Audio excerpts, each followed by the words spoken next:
Hello students, welcome back to middle education. Students, यहाँ आपके सामने है कक्षा 10वीं का अर्धवार्षिक परीक्षा का क्वेश्चन पेपर, जिसमें से आपके एग्ज़ाम में बहुत सारे क्वेश्चंस आने वाले हैं। तो चलिए यहाँ पे हम वीडियो को स्टार्ट करते हैं। सबसे पहले क्या है कि इस तरीके से आपको क्वेश्चन पेपर मिलेगा।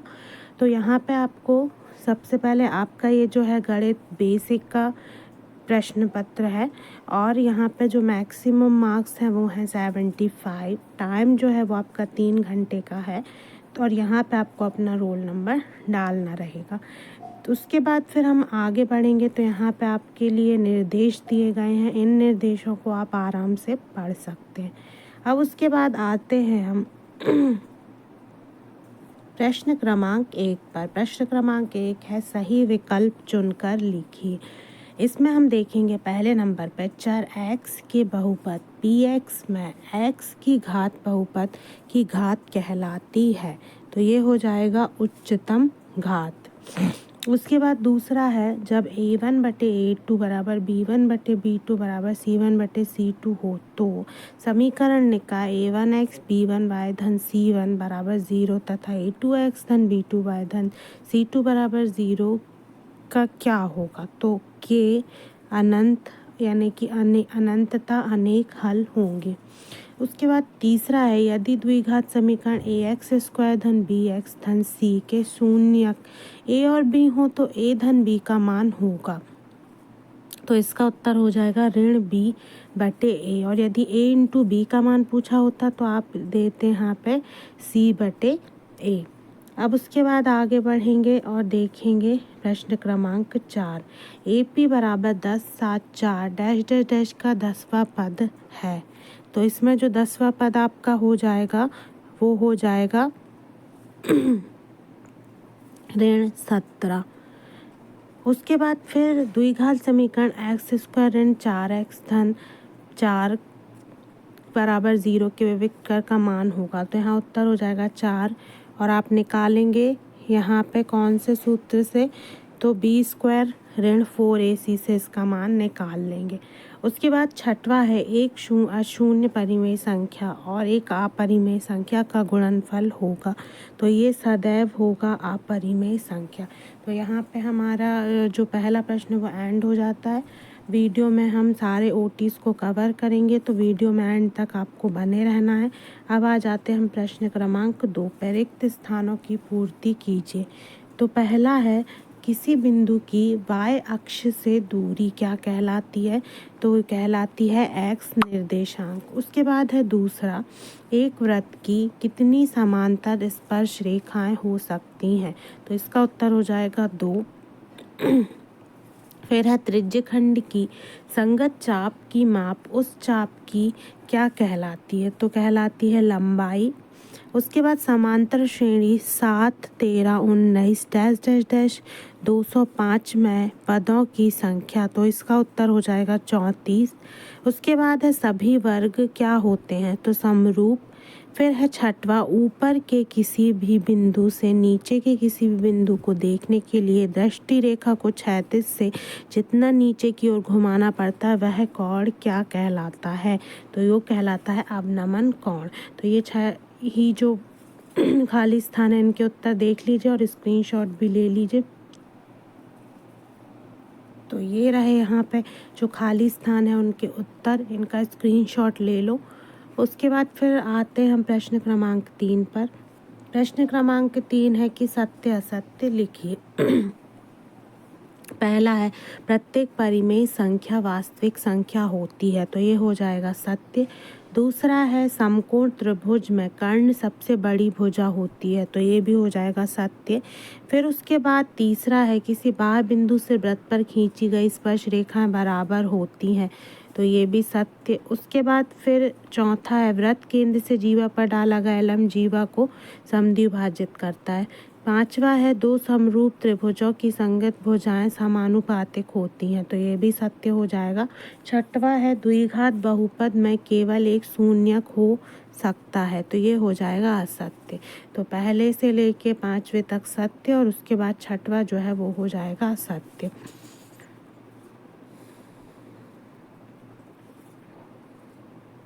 फिर उसके बाद आ जाते हैं हम प्रश्न क्रमांक 4 पर। प्रश्न क्रमांक 4 है सही जोड़ी में लाइए। पहला है किसी बिंदु की एक्स अक्ष से दूरी, तो ये हो जाएगा कोटि। उसके बाद धन पूर्णांक, तो धन पूर्णांक का हो जाएगा प्राकृत संख्याएं। फिर है दो बहुपदों का गुणन, क्या होता है, तो बहुपद होता है। फिर है x0 बिंदु का भुज, तो हो जाएगा ये x। d बराबर 2r जो है वो हो जाएगा वृत्त के व्यास d एवं त्रिज्या r में संबंध जो है वो है d बराबर 2r, यानी कि छठवां जो है वो आपका यहाँ पे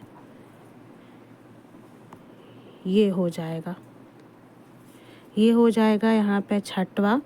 उसके अलावा यहाँ पे जो अर्धगोले का आयतन यानी कि 5वें नंबर का है वो हो जाएगा 2/3 पाई आर का घन, ये हो जाएगा 5वां। उसके बाद फिर आ जाते हैं हम 5वें प्रश्न पे, वो है एक वाक्य में उत्तर लिखिए। तो पहला है किसी एपी के प्रथम n पदों का योग ज्ञात करने का सूत्र, तो हो जाएगा SN बराबर n/2 ब्रैकेट में 2a plus n-1 into D. उसके बाद दूसरा है त्रिघात बहुपद अधिकतम कितने शून्यक हो सकते हैं, तो उत्तर हो जाएगा 3। फिर है तीसरा त्रिज्यखंड के संगत चाप की माप क्या कहलाती है, तो कहलाती है चाप की लंबाई।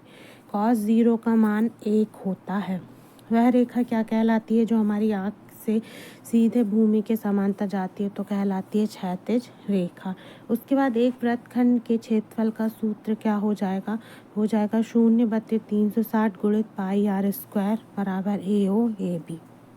तो ये यहाँ पे आपका 5वां प्रश्न खत्म होता है। फिर आ जाते हैं प्रश्न क्रमांक 6 पे।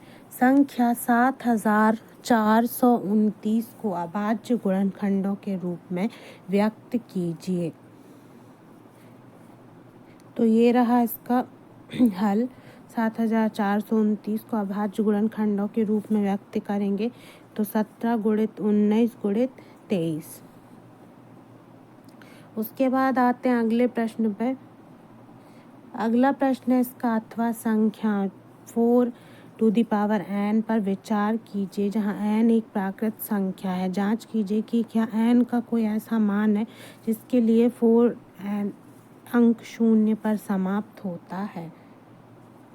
तो ये आपकी बुक से ही उदाहरण से है जो प्रश्न आया है, इसका आप स्क्रीनशॉट ले लें। यहाँ पे संख्या भी बदल के दे दी जा सकती है, 4 की जगह पे कोई दूसरी संख्या भी है तो आपको घबराना नहीं है, इसी तरीके से उसका भी हल करना रहेगा।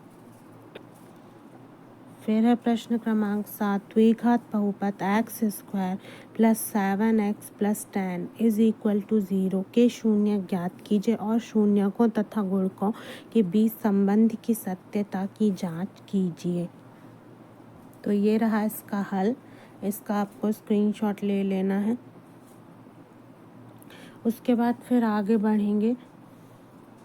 प्रश्न क्रमांक 7 का अथवा है द्विघात बहुपद 4s² माइनस 4s प्लस 1 के शून्य ज्ञात कीजिए। तो ये देखिए ये रहा सेकंड नंबर पे इसका हल, इसका भी आप स्क्रीनशॉट ले लें।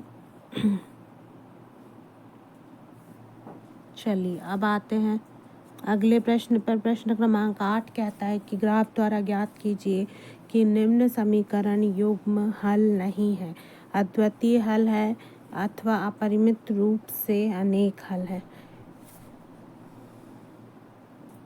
तो ये रहा यहाँ पे इसका हल, इसका भी आप स्क्रीनशॉट ले लें। उसके बाद फिर आगे बढ़ते हैं, देखते हैं अगला प्रश्न। अगला प्रश्न है अनुपातों A1 A2 B1 B2 और C1 C2 की तुलना करने पर क्या ज्ञात करना है कि निम्न समीकरण युग्म द्वारा निरूपित रेखाएं एक बिंदु पर प्रतिच्छेद करती हैं, समांतर हैं अथवा समपाती हैं। तो नीचे बाजू में समीकरण दिया गया है 9x धन 3y धन 12 बराबर 0। तो ये देखिए ये रहा इसका यहाँ पे हल। अब उसके बाद अगले प्रश्न के लिए हम नेक्स्ट वीडियो में कवर करेंगे। तो तब तक के लिए आपको सारे जो प्रश्न हैं उनका जो हल है उसको अच्छे से प्रैक्टिस करके देख लेना है। यदि किसी हल का आप स्क्रीनशॉट नहीं ले पाए हैं तो वीडियो को फिर से रिवाइज करके स्क्रीनशॉट ले लें। इसका PDF डिस्क्रिप्शन बॉक्स से जाके आपको डाउनलोड कर लेना है। Thanks for watching this class.